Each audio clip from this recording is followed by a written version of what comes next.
ഈ കഴിഞ്ഞ ദിവസം പത്തനംതിട്ട ഓമല്ലൂരിൽ നിന്ന് വന്ന വാർത്ത നമ്മളെല്ലാവരെയും വേദനിപ്പിച്ചൊരു വാർത്തയാണ് അല്ലെ. ഒരു വൃദ്ധസദനം, അവിടെ പ്രായപൂർത്തിയാകാത്ത പയ്യന്മാരെ ഉപദ്രവിച്ചു, ദേഹോപദ്രവം നടത്തി എന്നുള്ള വാർത്ത, അതിന്റെ ദൃശ്യങ്ങളൊക്കെ നമ്മൾ കണ്ടതാണ്. അപ്പോൾ എന്തായാലും ഈ പത്തനംതിട്ടയിലെ സ്നേഹത്തണൽ വൃദ്ധസദനത്തിൽ 17കാർക്ക് മർദ്ദനമേറ്റ ഈ സംഭവത്തിൽ സ്ഥാപനത്തിന്റെ അംഗീകാരം റദ്ദാക്കിയേക്കും. അതേസമയം ഇന്ന് സ്ഥാപനത്തിന്റെ ഉടമ പാസ്റ്റർ ബിനു വാഴമുട്ടത്തിന്റെ ആരാധനാ കേന്ദ്രത്തിന് മുന്നിൽ BJPയുടെ വലിയ പ്രതിഷേധമുണ്ടായിരുന്നു. ആരാധനയ്ക്കായി വിശ്വാസികൾ എത്തിയതോടെ സ്ഥലത്ത് ഒരു സംഘർഷ സാധ്യതയും ഉടലെടുത്തു. സ്ഥാപനത്തിന്റെ നടത്തിപ്പിൽ ക്രമക്കേടുകൾ ഇല്ല എന്ന ന്യായീകരണമാണ് ഈ ഉടമ പാസ്റ്റർ ബിനു പറയുന്നത്.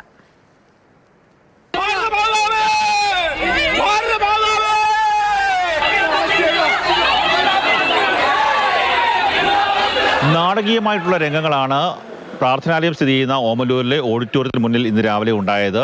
ആൾക്കാരെ ഒരു കാരണവശാലും അകത്തേക്ക് കയറ്റില്ല എന്നുള്ള നിലപാടുമായി BJP അതുപോലെ തന്നെ ആക്ഷൻ കൗൺസിൽ ഭാരവാഹികളെത്തി. ആ സമയത്ത് കൂട്ടമായി പ്രാർത്ഥനയ്ക്കായി എത്തിയ ആൾക്കാരും വന്നു. ഇരു വിഭാഗങ്ങളും തമ്മിൽ ഒന്നും തള്ളും വാക്കേറ്റവും ഉണ്ടായി.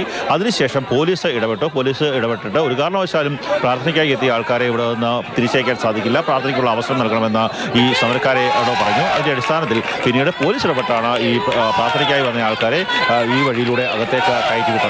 ഈ സ്ഥാപനത്തിന്റെ നടത്തിപ്പുകാരനായ പാസ്റ്റർ ബിനു വാഴമുട്ടം ഒളിവിലായിരുന്നു എന്നുള്ളതായിരുന്നു പൊതുവെ പറയപ്പെട്ടിരുന്നത്. എന്നാൽ ഇന്ന് രാവിലെ ബിനു വാഴമുട്ടം മാധ്യമങ്ങൾക്ക് മുന്നിലെത്തി ഗുരുതരമായിട്ടുള്ള ആരോപണങ്ങളാണ് അദ്ദേഹം ഉന്നയിച്ചത്. അദ്ദേഹം പറയുന്നതനുസരിച്ച് തനിക്കെതിരെ ഗുരുതരമായിട്ടുള്ള ഒരു ഗൂഢാലോചനയാണ് നടക്കുന്നത്. ഈ സ്ഥാപനം തകർക്കാൻ വേണ്ടിയുള്ള ശ്രമമാണ്. ഓമല്ലൂർ പഞ്ചായത്ത് പ്രസിഡന്റ് അടക്കമുള്ള ആൾക്കാർക്കെതിരെ ഗുരുതരമായ ആക്ഷേപം ബിനു വാഴമുട്ടം ഉന്നയിച്ചു. ബഹുമാനപ്പെട്ട പഞ്ചായത്ത് പ്രസിഡന്റ് വളരെ ഗൂഢമായിട്ടുള്ള പഞ്ചായത്ത് പ്രസിഡന്റ് നേരിട്ട് തന്നെ വെല്ലുവിളിച്ച് പറഞ്ഞു, ബിനു വാഴമുട്ടത്തെ ആരാധന നടത്താൻ സമ്മതിക്കില്ല.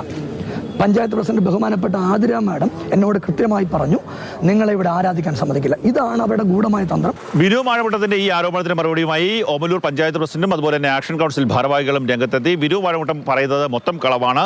ഈ സ്ഥാപനത്തിന് ഒരു പ്രാർത്ഥനാലയം നടത്തിപ്പിക്കാൻ വേണ്ടിയുള്ള അനുമതിയില്ല. ഇവിടെ ഓഡിറ്റോറിയം പ്രവർത്തിപ്പിക്കാൻ വേണ്ടിയുള്ള ഒരു അനുമതിയാണ് നൽകിയിട്ടുള്ളത്. അതിന്റെ അടിസ്ഥാനത്തിലാണ് ഇവിടെ പ്രാർത്ഥന നടത്തരുത് എന്നുള്ള ഒരു നിർദ്ദേശം അല്ലെങ്കിൽ അത്തരത്തിലൊരു തീരുമാനത്തിലേക്ക് പഞ്ചായത്ത് പോയത്. മറ്റൊരു വ്യക്തിപരമായിട്ടുള്ള ഒരു പ്രശ്നങ്ങളും ബിനു വാഴമുട്ടത്തിന്റെ മേൽ ഇല്ല. അയാൾക്കെതിരെ ഗുരുതരമായിട്ടുള്ള ആരോപണങ്ങളും പരാതികളും ഒക്കെ തന്നെ പഞ്ചായത്തിന് ലഭിച്ചിട്ടുണ്ട്. അതിൻ്റെ കൂടി അടിസ്ഥാനത്തിലാണ് ഈ സ്ഥാപനം അടച്ചുപൂട്ടുന്ന തരത്തിലേക്കുള്ള നടപടികളുമായി പഞ്ചായത്ത് പോകുന്നതെന്നാണ് പഞ്ചായത്ത് പ്രസിഡന്റും ആക്ഷൻ കൗൺസിൽ ഭാരവാഹികളും പറയുന്നത്.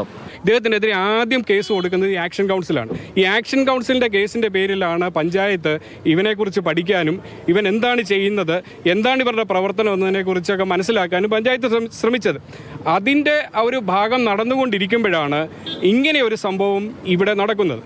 ഈ വൃദ്ധസദനത്തിൽ വെച്ച് 17കാരന് മർദ്ദനമേറ്റു എന്നുള്ള പരാതിയിൽ ജില്ലാ സാമൂഹ്യ നീതി വകുപ്പ് അന്വേഷണം നടത്തുകയാണ്. ഇന്ന് റിപ്പോർട്ട് കൈമാറാനാണ് സാധ്യത. ഈ സ്ഥാപനത്തിന്റെ ലൈസൻസ് അടക്കം റദ്ദാക്കാനുള്ള തീരുമാനത്തിലേക്ക് പോകുമെന്നുള്ളതാണ് നമുക്ക് മനസ്സിലാക്കുവാൻ സാധിക്കുന്നത്. എന്തിനായാലും ആ റിപ്പോർട്ട് ലഭിക്കുന്ന മുറയ്ക്ക് തുടർ നടപടി ഉണ്ടാകുമെന്നാണ് ജില്ലാ ഭരണകൂടവും അറിയിക്കുന്നത്.